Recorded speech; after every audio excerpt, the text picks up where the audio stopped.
है तो जरा ध्यान दीजिए, क्योंकि ये आपके लिए बेहद जरूरी जानकारी है और ये जरूरी जानकारी फास्टैग से जुड़ी है। नमस्कार, मैं आपके साथ अंशिका गुप्ता। आप देख रहे हैं न्यूज नेशन डिजिटल। दरअसल national highway authority of India यानी कि NHAI ने हाल ही में एक अपडेट जारी किया है।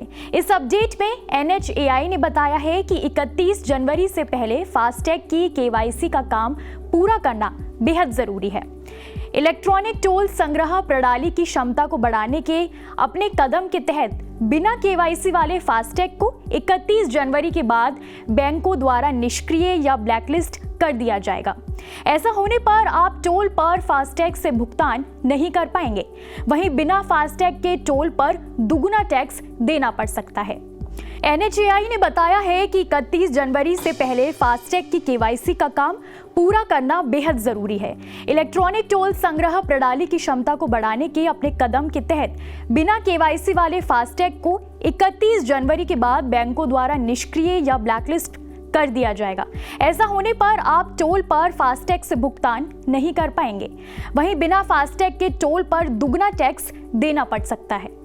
दरअसल इलेक्ट्रॉनिक टोल कलेक्शन सिस्टम की क्षमता बढ़ाने और टोल प्लाजा पर बिना किसी रुकावट के आवाजाही प्रदान करने के लिए NHAI ने एक वाहन एक फास्टैग पहल की है। इसका मोटिव वाहनों के लिए एक ही फास्टैग का इस्तेमाल करना है। जिन लोगों को फास्टैग के बारे में ज्यादा जानकारी नहीं है, हम उनको एक बार बता देते हैं कि फास्टैग टोल टैक्स कलेक्शन के लिए प्रीपेड रिचार्जेबल टैग्स हैं, जिससे टोल टैक्स ऑटोमेटिक पेमेंट हो जाता है। यह आपके वाहन की विंडस्क्रीन पर चिपका होता है। अगर आपके वाहन में फास्टैग है तो टोल पर टैक्स देने के लिए आपको अपने वाहन को रोकने की जरूरत नहीं होगी। जैसे ही वाहन टोल प्लाजा से गुजरेगा, आपको वाहन की विंडस्क्रीन पर चिपके फास्टैग से linked bank account prepaid wallet से टोल टैक्स अपने आप कट जाएगा। Activated FASTag radio frequency identification technology पर काम करता है। इसके अलावा फास्टैग में कोई एक्सपायरी डेट नहीं होती है और जब तक ये खराब नहीं होते तब तक ये टोल प्लाजा पर रीडेबल होता है। इसके बाद आपको बताते हैं कि अब इसके लिए KYC का प्रोसेस करना आखिर क्यों जरूरी है। RBI गाइडलाइंस के मुताबिक KYC प्रोसेस पूरा करना सभी यूजर्स के लिए जरूरी है। NHAI के मुताबिक वैलिड बैलेंस होने के बावजूद लेकिन अधूरी KYC होने पर फास्टैग को बैंक की तरफ से डीएक्टिवेट कर दिया जाएगा। साथ ही आपको बता दें कि कुछ समय पहले NHAI को एक शिकायत मिली थी, जिसमें ऐसा मामला सामने आया था कि एक ही वाहन पर एक से ज्यादा फास्टैग इश्यू किए गए हैं और इनकी KYC भी नहीं हुई है।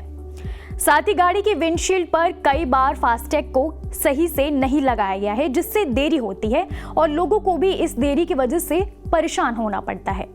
फास्टैग टोल संग्रह के लिए प्रीपेड टैग है, जिससे टोल का ऑटोमेटिक पेमेंट हो जाता है।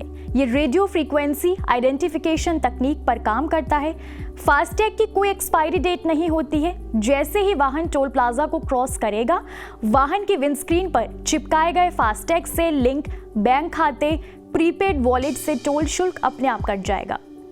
अगर हम बात करें कि फास्टैग भारत में कब से लागू हुआ था, तो 2014 से फास्टैग को शुरू कर दिया गया था।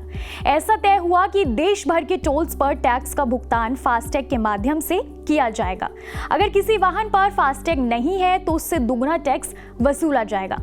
तो अगर आपकी KYC डिटेल्स पूरी नहीं है तो इसे 31 जनवरी से पहले करा लीजिए।